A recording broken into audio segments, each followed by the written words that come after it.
Video games has always been our escape from reality, but what if that escape turns into a nightmare? Tonight, we'll uncover 5 of the most spine-chilling video game creepypastas that will make you question what's lurking behind the screen. These are 5 more video game creepypastas. Comment down below what your favorite or least favorite video game creepypasta is. Mario. The author decided to go through hacks that were ready to be monitored. He came across a hack called Mario.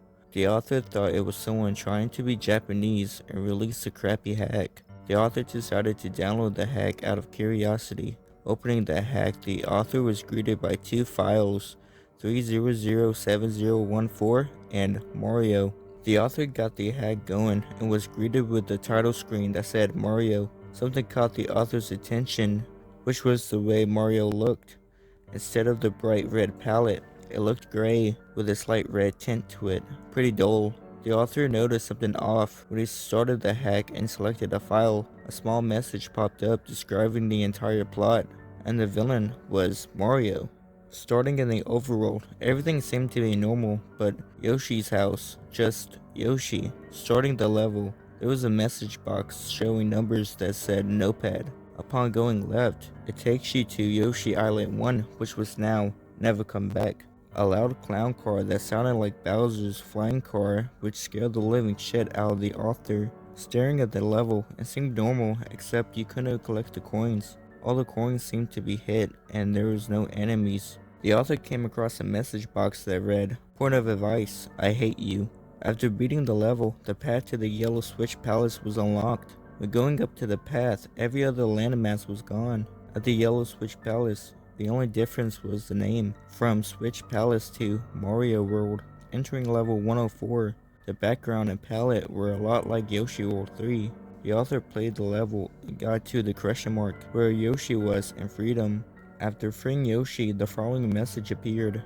It seemed Mario is the one causing the chaos to Dinosaur Land. A little ways, another text box appeared saying, "But is there anything I could do to change your mind?" The author played further and found all the vegetation and enemies were gone. Along the way, another text box appeared saying, "Point of advice, this is the selfish way out." Playing through the rest of the level wasn't much, just a long strip of land. The author started feeling depressed. Entering the next level, the name changed from Yoshi Land 3 to Yoshi Land 7. The author quickly finished the level, entering Yoshi Land 4. The name was changed to Leave Now. Playing the level, everything seemed the same except there was no water and void of all enemies. The author was able to go to a pipe that led to the exit. Getting there, another message box popped up saying, "You get if you cut the at the end, if you collect you can." After beating the level, the path to the first world castle opened, and number 1 Iggy's castle was renamed to number 1 Go Back. While playing the level, the number of text boxes increased. The text usually was Yoshi's signature or the message, "Don't you think you caused enough trouble?" The island was the same, just a long strip with the occasional messages popping up. At the end of the level, the author fought and defeated Iggy. After that, the author was brought to the egg rescue scene, and a very disturbing message popped up. Then the next level was Donut Plains 1. Then 2 messages appeared saying, "There's no way out of here," and "Fly away." Continuing to the right, the author was stuck in an opening, like there were invisible walls on either side of him. Then a pipe sound could be heard, but there was no pipe. Then the author was taken to a level with a black background. The level was the same, just an endless stretch of floor. And then a small room appeared with a pit. The pit led to nothing, but soon Mario started doing the pipe transition. Next came nothing, just a black screen. The author thought it might be Mario atoning for what he has done, plunging into hell. The author quickly shared his experience on #SMWC. The site's founder immediately recognized the TXT file and tried to convert it back to a JPEG, which showed this image with a string attached to it saying, "Find me." Polybius. Polybius is a rare arcade game from the 1980s. The game was only released in a few suburbs in Oregon. The game was so popular that people started to get addicted to the game. A long line would form to play. Soon people began noticing things about the game, such as hearing a woman crying or seeing grotesque faces in the corner of the screen. People also started getting nightmares, nausea, headaches, blackout, and amnesia, and others often off themselves. After a lot of people stopped playing the video game, and one even became an anti-video game activist. Man in Black would come to collect unknown data. There are theories that this was a government experiment using subliminal messages. After a month, it seemed all the cabinets disappeared. One appeared in 1998, but quickly vanished afterward. Xbox Live. The author was playing games such as Trials HD and Battlefield of 1943.